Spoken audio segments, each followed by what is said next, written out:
Timnas Indonesia baru saja mengalami kekalahan menyakitkan 6-0 dari Jepang di laga terakhir babak ketiga kualifikasi Piala Dunia 2026.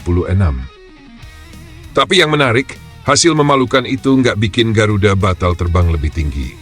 Justru sebaliknya, meski dibantai, Indonesia tetap melenggang ke babak keempat kualifikasi zona Asia. Dan itu artinya satu langkah lebih dekat ke panggung sepak bola paling prestisius di dunia. Buat pecinta bola tanah air, ini jelas momen bersejarah. Karena babak keempat ini bukan sembarang fase. Disinilah mimpi itu makin terasa nyata. Mimpi untuk melihat merah putih berkibar di Piala Dunia. Nah, di putaran keempat nanti, bakal ada 6 tim yang saling sikut demi 2 tiket otomatis ke putaran final Piala Dunia 2026. Indonesia bakal bersaing dengan Arab Saudi, Qatar, Irak, Uni Emirat Arab, dan Oman. Formatnya simple tapi penuh tekanan. Satu grup diisi 3 tim, main sekali ketemu, dan yang lolos adalah 2 tim terbaik, tanpa leg kedua. Artinya setiap pertandingan benar-benar penentu nasib. Drawingnya sendiri bakal digelar 17 Juli 2025. Lokasi? Sudah resmi Arab Saudi dan Qatar jadi tuan rumah untuk pertandingan-pertandingan hidup mati ini. Tapi buat Indonesia main di mana aja bukan masalah. Yang penting Garuda tetap terbang tinggi. Semangatnya cuma satu, ukir sejarah bikin dunia tahu Indonesia bisa. Sekarang mari bahas satu persatu prediksi pot dan pesaing yang bakal dihadapi.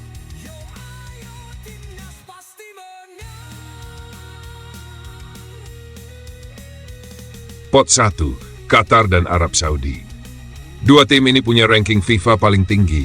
Qatar ada di posisi 55, Arab Saudi di 58. Secara performa di babak ketiga, Qatar cuma duduk di peringkat keempat grup A. Dari 10 laga, mereka cuma bisa menang 4 kali, seri sekali, dan 5 kali kalah.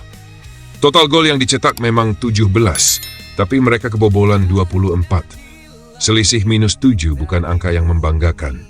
Tapi ya, namanya juga Qatar, status mereka sebagai juara Piala Asia dan pernah jadi tuan rumah Piala Dunia 2022 bikin mereka tetap disegani. Nilai pasar tim ini sekitar 24 juta euro atau 451 miliar. Pelatih baru mereka, Julen Lopetegui, mantan pelatih Sevilla dan Real Madrid, bisa jadi kunci penting. Dan jangan lupakan Akram Afif serta Almoez Ali yang masih jadi ancaman utama di lini depan. Arab Saudi sendiri lebih konsisten. Satu grup dengan Indonesia di babak sebelumnya, mereka finish di peringkat ketiga dengan 13 poin. 3 kali menang, 3 kali kalah, 4 kali imbang. Komposisi pemainnya mayoritas dari liga domestik, tapi jangan remehkan kualitas mereka. Infrastruktur sepak bolanya kelas dunia. Nilai pasar tim ini bahkan lebih tinggi dari Qatar, sekitar 508 miliar. Beberapa pemain yang patut diwaspadai, Salem Al-Dawsari, Saud Abdul Hamid, dan Abdul Rahman Garib. Mereka sudah kenyang pengalaman dan bisa jadi momok buat siapapun. Pot 2, Irak dan Uni Emirat Arab. Irak dan UEA ini unik. Ranking FIFA-nya di kisaran 59 dan 65, tapi performa mereka justru yang terbaik di ronde ketiga. Sama-sama mengoleksi 15 poin dari 10 pertandingan, jumlah poin tertinggi di antara seluruh peserta ronde keempat. UEA punya surplus gol, mereka cetak 15 gol dan cuma kebobolan 8. Skuad mereka juga berisi beberapa pemain naturalisasi yang sudah klop, termasuk sang andalan Fabio Lima. Pelatih mereka Paulo Bento udah punya banyak jam terbang di level internasional.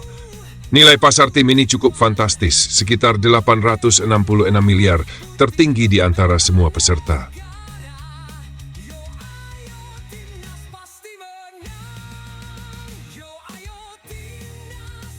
Irak sedikit berbeda. Produktivitas golnya hanya 9 dan kebobolannya juga 9. Tapi mereka tetap kuat. Dipimpin pelatih anyar Graham Arnold, yang sebelumnya menukangi timnas Australia, Irak dibentuk ulang jadi tim muda penuh semangat. Beberapa nama seperti Aiman Hussein dan Ali Jassim mulai mencuri perhatian.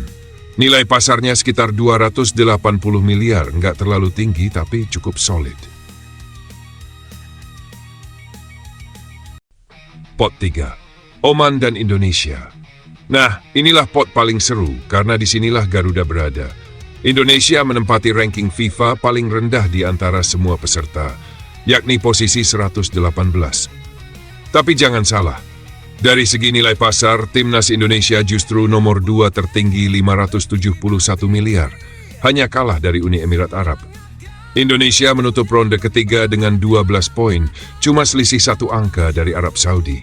3 kemenangan didapat atas China, Bahrain, dan Arab Saudi. Sementara 3 hasil imbang datang dari laga kontra Bahrain, Arab Saudi, dan Australia. Sisanya 4 kekalahan datang dari Jepang, Australia, dan China. Meski kebobolan 20 gol dan hanya cetak 9, performa mereka tak mengesankan. Apalagi dengan kehadiran para pemain abroad seperti Mes Hilgers, Jay Idzes, Kevin Dick, Calvin Verdong, Tom Hai, Emil Audero hingga Justin Hubner. Skuad Garuda makin mentereng. Di bawah asuhan Patrick, perkembangan tim ini terasa signifikan. Secara teknik, strategi, dan mental mereka benar-benar berbenah. Lawan satu potnya adalah Oman. Tim yang dikenal disiplin dan punya striker tajam, Muhsen Al-Ghassani. Meski hanya finish di posisi 4 grup B dengan 11 poin, Oman tetap tim berbahaya. Nilai pasar mereka paling kecil di antara semua peserta, 172 miliar. Tapi jangan tertipu angka. Oman punya permainan yang terstruktur dan rapi. Kalau lengah sedikit aja, bisa jadi petaka.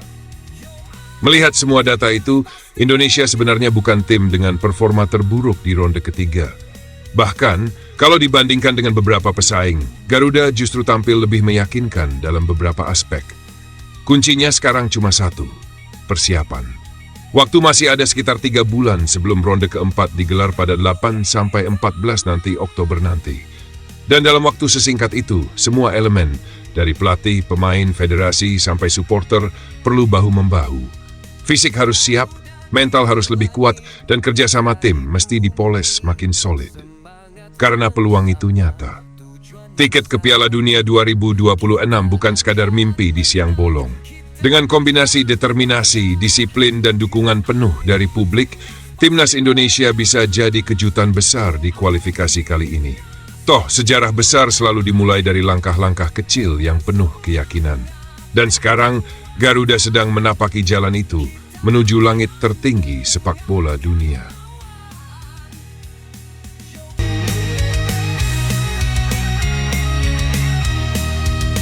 Garuda di langit, kita di bumi. Semangat yang sama, tujuan yang satu. Kita akan